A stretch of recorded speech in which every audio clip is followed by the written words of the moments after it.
بسم اللہ الرحمن الرحیم۔ رب ذوالجلال کے بابرکت نام سے شروع کرتا ہوں جو بڑا مہربان اور نہایت رحم کرنے والا ہے۔ تمام معزز سامعین کو حافظ وائس چینل میں خوش آمدید۔ معزز سامعین، آج ہم آپ کے سامنے احسان کا بدلہ احسان ایک بہت ہی پیارا واقعہ پیش کرنے جا رہے ہیں، لیکن اس سے پہلے ایک چھوٹی سی عرض ہے کہ اس ویڈیو کو لازمی آپ پورا دیکھیں۔ معزز سامعین، ایک دفعہ کسی نوجوان نے ایک ٹکے سے کسی بوڑھے آدمی کی مدد کی۔ خدا کا کرنا ایسا ہوا کہ اس نوجوان سے کوئی جرم ہو گیا تو اس کو سپاہیوں نے پکڑ لیا اور بادشاہ نے اس کے قتل کا حکم دے دیا۔ اس کو قتل گاہ کی طرف لے جا رہے تھے۔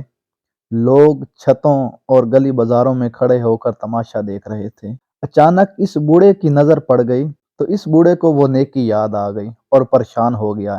اس نے چیخ ماری اور کہا کہ بادشاہ تو مر گیا ہے۔ جب سپاہیوں نے یہ بات سنی تو اس نوجوان کو وہیں چھوڑ کر بادشاہ کے محل کی طرف دوڑ لگا دی اور وہ نوجوان چپکے سے وہاں سے بھاگ گیا۔ جب وہ سپاہی بادشاہ کے دربار میں پہنچے تو بادشاہ سے دریافت کیا، آپ تو مر گئے تھے؟ تو بادشاہ نے کہا، آپ کو کس نے کہا تھا؟ تو ان سپاہیوں نے کہا کہ ہمیں تو ایک بوڑھے نے کہا کہ بادشاہ فوت ہو گیا ہے۔ تو بادشاہ کے حکم پر اس بوڑھے کو پکڑ کر بادشاہ کے دربار میں پیش کیا گیا تو اس سے پوچھا، تو نے یہ غلط خبر کیوں پھیلائی؟ تو بوڑھا کہنے لگا، اے بادشاہ سلامت، اس جھوٹی خبر سے تو نہیں مرا، لیکن اس نوجوان کی جان بچ گئی ہے۔ بادشاہ اس کی بات سے بہت خوش ہوا اور بوڑھے کو انعام سے نوازا۔ ادھر نوجوان کو کسی نے بھاگتے ہوئے دیکھ کر پوچھا، تجھے آج کس نے بچا لیا؟